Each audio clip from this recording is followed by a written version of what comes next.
Hello students, welcome in Shailendra academy. I am Shailendra Agrawal और आज हम बात करेंगे इंजीनियरिंग मैकेनिक्स के नेक्स्ट लेक्चर की।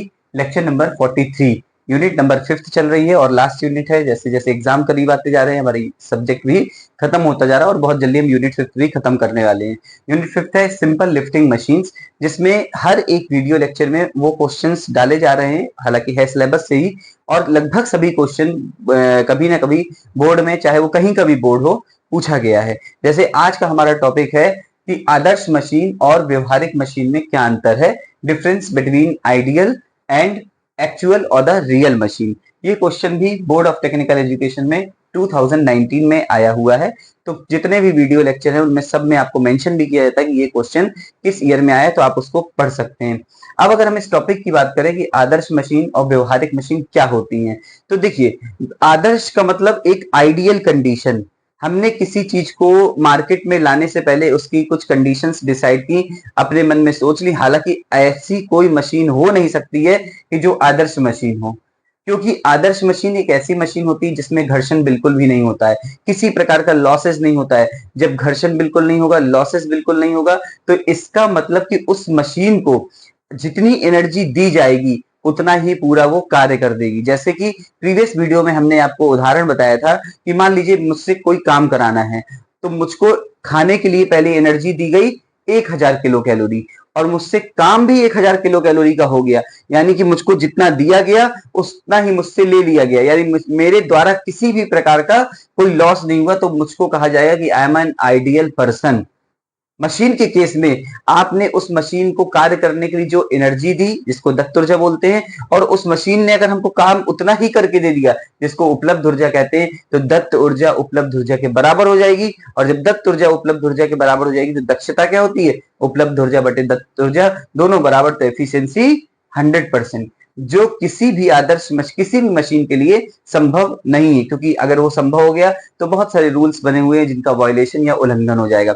तो ये हुई आदर्श मशीन। सिर्फ हम उस मशीन को पढ़ते हैं कि एक ऐसी मशीन जिसमें एफिशिएंसी 100% होती हो, उसे आदर्श मशीन कहते हैं। अब बात करते हैं व्यवहारिक मशीन की। एक्चुअल में जितनी भी मशीनें हैं वो व्यवहारिक मशीन ही है। व्यवहारिक मशीन में जो दत्त ऊर्जा होती है, यानी उस मशीन को चलाने के लिए जो ऊर्जा दी गई और जो मशीन ने काम करके हमको वापस दिया, यानी कि उपलब्ध ऊर्जा हुई, उनके बीच में कुछ ना कुछ अंतर होता है। और वो अंतर उस मशीन में फ्रिक्शन की वजह से, लॉसेस की वजह से, हीट एनर्जी लॉसेस की वजह से निकल करके आता है। और जब हम उसको घटाते हैं तो जो एनर्जी बचती है दत्त ऊर्जा से घटाने पे, वही हमारी उपलब्ध ऊर्जा होती है। ये है बेसिक डिफरेंस। लास्ट में बिल्कुल क्लियर रखिए, आदर्श मशीन एक ऐसी मशीन है जिसकी एफिशिएंसी 100% होती है। व्यवहारिक मशीन एक ऐसी मशीन है जिसकी एफिशिएंसी 100% से कम होती है। या कोई भी मशीन आदर्श मशीन नहीं हो सकती है, सभी मशीन व्यवहारिक मशीन होती हैं। तो ये कुछ पॉइंट्स हैं जिनको आपको ध्यान रखना पड़ेगा, यही यहाँ पर लिखा हुआ है। इसी तरह से एग्जाम में लिख करके आना है, इस बात को याद रखिए। आदर्श मशीन ऐसी मशीन को कहा जाता है जिसमें कोई घर्षण नहीं होता है, अंडरलाइन करेंगे, जिसमें कोई घर्षण नहीं होता है। अर्थात आदर्श मशीन को दी गई ऊर्जा यानी दत्त ऊर्जा उपलब्ध ऊर्जा के बराबर होती है। जब जितनी एनर्जी मुझे दी गई उतना ही काम मुझसे लिया गया, तो दी गई एनर्जी बराबर लिया गया काम या ली गई एनर्जी बराबर हो जाएगी जब कोई लॉस नहीं हुआ। तो यही लिखा है, इस कंडीशन में आदर्श मशीन को दी गई ऊर्जा उपलब्ध ऊर्जा के बराबर ही होती है। तो उपलब्ध ऊर्जा बराबर दत्त ऊर्जा। उपलब्ध ऊर्जा का फॉर्मूला W इंटू एक्स, दत्त ऊर्जा का मतलब P into y, W upon P equals to y upon x. यानी कि मैकेनिकल एडवांटेज बराबर वेलोसिटी रेशियो या यांत्रिक लाभ बराबर वेगानुपात हो गया। तो क्या समझ में आया आपको कि आदर्श मशीन के लिए जो वेगानुपात होता है वो यांत्रिक लाभ के बराबर होता है। अब इसी को अगर हम लिखते हैं कि मशीन की दक्षता क्या होती है, हमने प्रीवियस वीडियो में बात की थी, उपलब्ध ऊर्जा बटे दत्त ऊर्जा। जब उपलब्ध ऊर्जा और दत्त ऊर्जा दोनों बराबर हैं तो मशीन की एफिशिएंसी कितनी आई, 1, या उसी को परसेंटेज में लिखें तो 100% होती। इसी तरह आपको लिख करके आना है, पॉइंट लिखेंगे कि व्यवहारिक तौर पर आदर्श मशीन का होना संभव नहीं है, क्योंकि सभी मशीनों में कुछ ना कुछ घर्षण अवश्य होता है। जब घर्षण होगा तो लॉसेस होंगे, और लॉसेस होंगे तो मशीन आदर्श मशीन नहीं होगी। अब बात करते हैं व्यवहारिक मशीन की। व्यवहारिक मशीन को ही एक्चुअल या फिर रियल मशीन कहते हैं। तो व्यवहारिक मशीन या उसी को वास्तविक मशीन वह मशीन होती है जिसमें कुछ न कुछ घर्षण अवश्य होता है। इस मशीन की उपलब्ध ऊर्जा दी गई ऊर्जा यानी कि दत्त ऊर्जा से कुछ कम रहती है। कैसे कम हो गई? आपने मुझको एनर्जी दी 100%, मैंने काम किया 90%, बीच में जो 10% का गैप है वो पसीने से या विभिन्न प्रकार के तरीके से वो एनर्जी लॉस होती है। उसी को हम लोग बोलते हैं यहाँ पर मशीन के में कि घर्षण में वो एनर्जी लॉस हो गई। तो अब देखिए, इस केस में था उपलब्ध ऊर्जा बराबर दत्त ऊर्जा।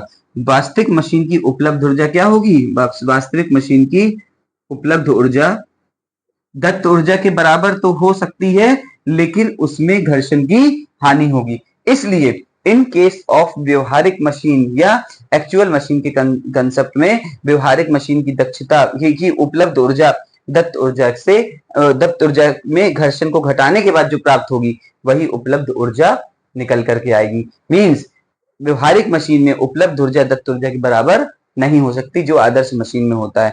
तो किसी व्यवहारिक मशीन की दक्षता सदैव 100% से या इकाई से कम होती है, जबकि यहाँ की जो एफिशिएंसी है वो 100% रहती है। तो अब फाइनली हम अगर इसको ध्यान दें, आदर्श मशीन में जो एफिशिएंसी है वो 100% होगी, जबकि जो व्यवहारिक मशीन होगी या वास्तविक मशीन होगी उसमें एफिशिएंसी 100% से हमेशा कम होगी, क्योंकि उसमें कोई ना कोई घर्षण का हानि होगी, जबकि आदर्श मशीन में कोई भी घर्षण नहीं होता है। ये हुआ डेफिनेशन के फॉर्म में डिफरेंस। अब हम एक टेबल बना के इसके डिफरेंस को बनाते हैं कि आदर्श मशीन और व्यवहारिक मशीन में क्या अंतर है। तब तक आप इसको नोट करिए। तो स्टूडेंट्स, अभी अभी हमने आदर्श मशीन और वास्तविक मशीन के बारे में उनकी परिभाषा पढ़ी और उनमें क्या विशेष अंतर होता है वो पढ़ा।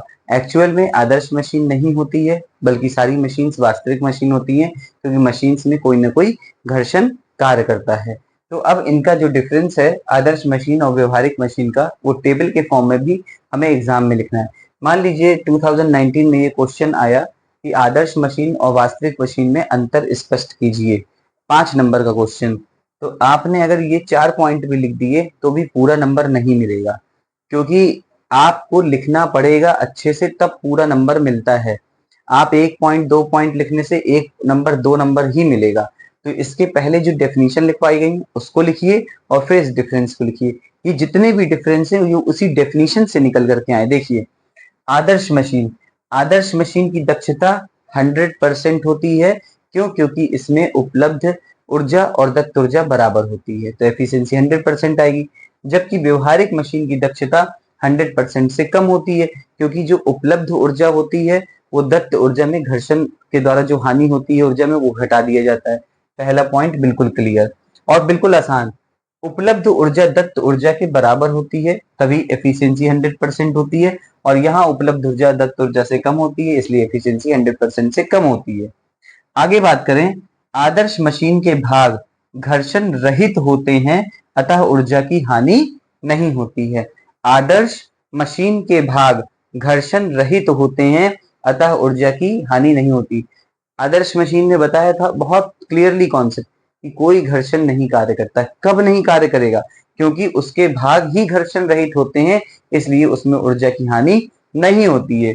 जबकि व्यवहारिक मशीन में जो उनके भाग होते हैं वो घर्षण रहित नहीं होते, उनके बीच में कोई ना कुछ घर्षण कार्य करता है, जिसके कारण ऊर्जा की हानि होती है। सब पॉइंट अगर देखें ना तो बिल्कुल एक दूसरे से ही कनेक्टेड है। लास्ट पॉइंट में, अब जब हानि नहीं होगी तो इसके भाग लचीले, भारहीन और चिकने होते हैं, क्योंकि जहां भी चिकनापन ज्यादा होगा दो पार्ट्स के बीच में वहां फ्रिक्शन नहीं होगा, तो इसके भाग लचीले, भारहीन और चिकने होते हैं, जबकि इसके भाग लचीले, भारहीन और चिकने नहीं होते हैं। तो बहुत ही क्लियर कॉन्सेप्ट है इसके डिफरेंस का, और बहुत ही आसान भाषा में और आसान पूरी टर्मिनोलॉजी यूज हुई है, जो कि एक दूसरे से सब कनेक्टेड हैं। तो अब इसके बाद हम लोग इसी वीडियो में एक टॉपिक और डिस्कस करने जा रहे हैं, वो है परिवर्तनीय मशीन और अपरिवर्तनीय मशीन। ये भी एग्जाम में पूछा गया है। फिर इसके बाद हम लोग मशीन के लॉ के बारे में बात करेंगे और इसके मैक्सिमम मैकेनिकल एडवांटेज इन सबको देखेंगे, जो कि मशीन के लॉ से संबंधित। मशीन का नियम बहुत बार सेमेस्टर एग्जाम में आया, इसलिए उसको भी हम ध्यान से करेंगे। तो अभी हम देखते हैं परिवर्तनीय और अपरिवर्तनीय मशीनें। आप इसको नोट करिए।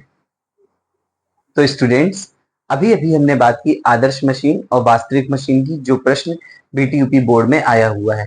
इसी तरीके से एक और मशीन का हमको टाइप या कहते हैं डिफरेंसेस पढ़ने हैं, जो कि है परिवर्तनीय तथा अपरिवर्तनीय मशीन के बारे में, जिसको हम reversible machine and non reversible machine कहते हैं। और ये अभी 2022 में बीटीयूपी में आया हुआ है। तो किसी भी क्वेश्चन को, अब देखिए एक बार आया है तो कोई भी क्वेश्चन इंपॉर्टेंट नहीं हो सकता है, कोई और हर क्वेश्चन इंपॉर्टेंट हो सकता है कि आपको सब कुछ पढ़ना है, इसलिए सब कुछ पढ़ाया भी जा रहा है और इसी तरीके का कंटेंट दिया जा रहा है ताकि आप उसमें अच्छे से लिख करके और अच्छे मार्क्स प्राप्त कर सकें। तो परिवर्तनीय तथा अपरिवर्तनीय मशीन का अगर इंग्लिश नाम देखें तो reversible machine and non reversible machine है। ये शब्द रिवर्स आपने कई बार सुना होगा। तो रिवर्स का मतलब विपरीत दिशा में। तो रिवर्सिबल मशीन एक ऐसी मशीन जो विपरीत दिशा में जा सके, पहले इतना समझिए। और नॉन रिवर्सिबल मशीन ऐसी मशीन जो विपरीत दिशा में ना जा सके। अब क्यों जाना है और कैसे जाना है इसको समझना है डेफिनेशन से। परिवर्तनीय मशीन कोई ऐसी मशीन जो बिना प्रयास लगाए, मीन्स कि हमने किसी मशीन में प्रयास लगा करके उसको एक जगह से दूसरी जगह कर दिया, या हमने प्रयास नहीं लगाया या उस प्रयास को लगाने के बाद हटा लिया, तो मशीन केवल भार के कारण, अपने भार के कारण ही विपरीत दिशा में चलकर कुछ ना कुछ कार्य को करने में सक्षम रहती है, परिवर्तनीय मशीन कहलाती है। बिल्कुल सिंपल टर्म्स में समझें तो कोई मशीन अपने ही भार के कारण विपरीत दिशा में कार्य करने में अगर सक्षम हो तो उसे हम परिवर्तनीय मशीन कहते हैं।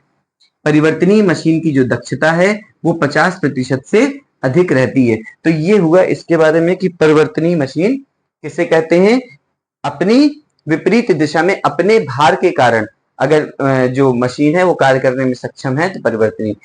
अपरिवर्तनीय इसका बिल्कुल विपरीत होगा कि कोई मशीन, अपरिवर्तनीय का मतलब नॉन रिवर्स, विपरीत दिशा में कार्य करने में सक्षम नहीं होगी अपने ही भार से। तो इसको अब देखिए, कोई ऐसी मशीन जो बिना प्रयास लगाए, या प्रयास के हटाने पर केवल भार के कारण ही विपरीत दिशा में कोई कार्य करने में समर्थ ना हो, तो ऐसी मशीन को अपरिवर्तनीय मशीन कहते हैं। क्लियर?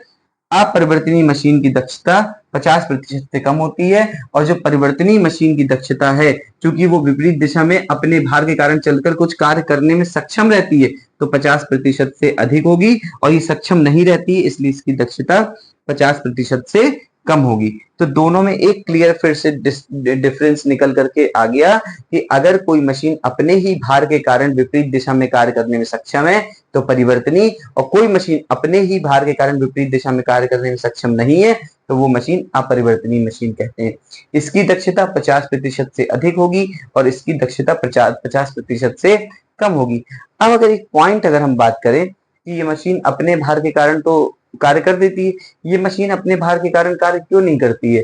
क्योंकि कहीं ना कहीं इस मशीन में कोई ना कोई ऐसा लॉकिंग सिस्टम होगा जिसकी वजह से वो अपने भार की वजह से नीचे नहीं आ सकी, इसलिए इसको स्वतः लॉकिंग मशीन के नाम से भी जाना जाता है। और इस नाम से भी क्वेश्चन आ चुका है कि स्वतः लॉकिंग मशीन किसे कहते हैं, तो इसलिए इसको हम लोग सेल्फ लॉकिंग मशीन या स्वतः स्व लॉकिंग मशीन के नाम से भी जानते हैं। तो ये हमको ध्यान देना है कि किसी भी तरह का क्वेश्चन आ सकता है परिवर्तनीय और अपरिवर्तनीय मशीन के बारे में।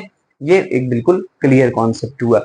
तो अब इसका एग्जाम्पल अगर बात करते हैं अपरिवर्तनीय मशीन की, तो इसका एग्जाम्पल है स्क्रू जैक, जिसमें हम किसी भी भार को रखते हैं तो वो भार धीरे धीरे ऊपर उठता है लेकिन फिर वो लॉक हो जाता है तो नीचे नहीं आ सकता है। तो हम स्क्रू जैक इसका एग्जाम्पल लिख सकते हैं जिससे हम लोग भार उठाने का काम करते हैं। अब यहाँ से जो ये लेक्चर नंबर 43 है, जिसमें हमने दो टॉपिक की बात की, आदर्श मशीन और वास्तविक मशीन की बात, और परिवर्तनीय अपरिवर्तनीय, दोनों क्वेश्चन बीटीयूपी में आए हुए हैं। तो आप दोनों क्वेश्चन को अच्छे से पढ़िए। लेक्चर जो इसके बाद का होने वाला है लेक्चर नंबर 44, वो बहुत ही इंपॉर्टेंट है क्योंकि उसमें मशीन का लॉ पढ़ाया जाएगा और अधिकतम यांत्रिक लाभ यानी मैक्सिमम मैकेनिकल एडवांटेज और अधिकतम दक्षता यानी मैक्सिमम एफिशिएंसी पढ़ाई जाएगी। तीनों चीजें एक दूसरे से रिलेटेड है, इसलिए उसको अगले वीडियो में हम कवर करेंगे। अगर आप पहली बार आए हैं तो सब्सक्राइब जरूर कीजिए, और अगर ऑलरेडी सब्सक्राइबर हैं तो अपने फ्रेंड्स के साथ शेयर जरूर कीजिए, क्योंकि यहाँ पर जो कंटेंट आपको मिल रहा है उससे आपके 80% प्लस मार्क्स आएंगे। बस आपको पढ़ने का काम है। कोई ये दिमाग में टेंशन नहीं लेनी है कि 10 दिन बचे हैं कि 4 दिन बचे हैं। आपका फोकस सिर्फ और सिर्फ पढ़ाई पे होगा तो हर सब्जेक्ट में आपके 80% से ऊपर मार्क्स आएंगे। दूसरी चीज, जो भी पेपर दूसरी ब्रांचेस के अभी हो रहे हैं और अगर आपके पेपर बचे हुए हैं तो इसी चैनल में एक प्लेलिस्ट बनी हुई है इंजीनियरिंग बीटीयूपी के पेपर की 2025 की। वो पेपर रोज आपको मिल रहे हैं, आप उनको देखिए और उससे आप अपनी तैयारी को और बेहतर बना सकते हैं, जिसमें आपको पता चलेगा कि किस तरह के क्वेश्चन आ रहे हैं। तो उसी तरह के क्वेश्चन आगे जब आपका पेपर अभी होने वाला है तो उसमें भी आएंगे, तो बराबर से उनको देखते रहिए। अब हम लोग मिलते हैं नेक्स्ट वीडियो में, लेक्चर नंबर 44। आपको सिर्फ खूब शेयर करना है इसको अपने फ्रेंड्स के साथ। बाकी हम लोग मिलते हैं नेक्स्ट वीडियो में। Thank you so much for watching. Thank you.